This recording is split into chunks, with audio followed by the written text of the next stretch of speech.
practice English speaking. Hello, welcome to Practice English Speaking, where your English can relax, breathe, and stop being shy like it's hiding behind a curtain.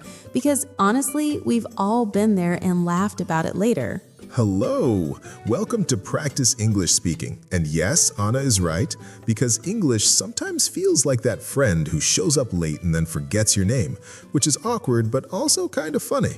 Totally, Jake. And if you're listening and thinking, my English disappears when people look at me, don't worry, because today we're keeping it friendly, simple, and very real, like chatting in a coffee shop. Exactly, Anna. No classroom pressure, no scary grammar charts, just normal English that works in daily life, even when your brain feels sleepy.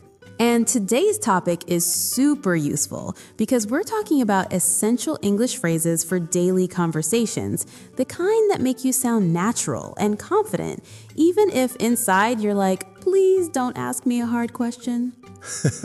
Yes, confidence on the outside, chaos on the inside, which honestly describes my mornings before coffee.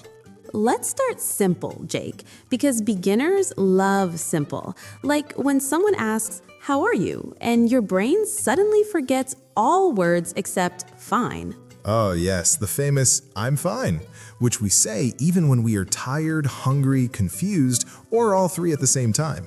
Exactly. So a natural phrase you can use is, "I'm doing pretty good," which sounds friendly and relaxed, like you're smiling while saying it. Or you can say, "I'm okay, just a bit tired," because being honest is also very human and makes people smile politely. And when you want to ask someone back, instead of freezing, you can say, "How about you?" which is short, sweet, and very powerful. Powerful like coffee, Anna, because it keeps the conversation alive instead of killing it with silence. Now, imagine you meet someone new, Jake, and you want to be friendly but not weird, which is always a delicate balance. Very delicate, Anna, because one wrong sentence and suddenly you're oversharing about your cat.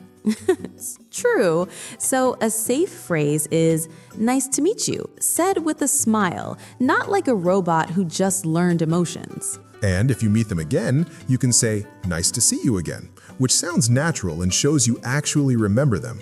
Remembering people is already impressive, Jake, especially before lunch.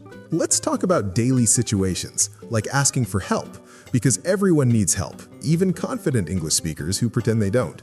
Yes, and instead of saying nothing and panicking inside, you can say, "Excuse me, can you help me?" which is polite and friendly. Or if you want to sound extra nice, you can say, "Could you help me, please?" which makes people more willing to help, usually. Usually, unless they're also lost, which becomes a funny moment instead of a problem. Another daily situation is when you don't understand something, which happens a lot, especially with fast speakers who talk like they're late for a train. So instead of smiling and pretending, you can say, "Sorry, I didn't catch that," which sounds natural and not embarrassing at all. Or, "Can you say that again, please?" which is simple and saves your brain from exploding. And if it's still confusing, you can say, "Can you speak a little more slowly?" which is brave and very smart. Now, Anna, let's talk about agreeing, because sometimes you agree, but your face doesn't show it. Yes. So instead of just nodding like a confused pigeon, you can say, "Yeah, that makes sense," which sounds friendly and interested. Or I agree with you, which is clear and confident, even if you're still thinking about lunch. Food always makes sense, Jake. And what about disagreeing, Anna? Because life is not always agreement and rainbows. True, but we can disagree politely, like grown-ups who still joke, by saying, "I see your point, but I think," which is calm and respectful. Or maybe, but I feel differently, which sounds soft and not like you're starting a debate club. Let's move to everyday small talk, Jake, because small talk is small but very powerful socially. Yes, small talk is like the warm-up before real conversation, even if it feels awkward at first. A simple phrase is, "How's your day going?" which shows interest and opens the door gently. And if someone asks you that, you can say, "It's going well, just busy," because everyone understands busy life. Busy is the universal language, Jake. Now imagine you're late, which never happens to me except every time. Sure, Jake. So when you're late, you can say, "Sorry I'm late," which is basic but very important. And you can add, "There was a lot of traffic," even if you were actually looking for your keys. Keys love to hide, especially when you're in a hurry. Let's talk about ending conversations, because sometimes you want to leave without being rude or awkward. Yes, instead of just disappearing, you can say, "It was nice talking to you," which feels warm and polite. Or, "I have to go now, but let's talk again," which keeps the connection alive like a friendly promise. Promises sound very serious, Jake, but in a nice way. Jake, I think confidence is also about simple phrases, not big words that hurt your brain. Absolutely, because natural English is not about sounding smart, it's about sounding comfortable and real.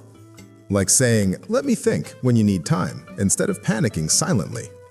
Or, "I'm not sure, but I think," which gives you space and sounds honest. And humor helps too, because laughing at small mistakes makes learning lighter. Yes, mistakes are proof you're trying, not failing, and honestly, they make great stories later. Very true, Anna. Like the time I said the wrong word and everyone laughed, including me.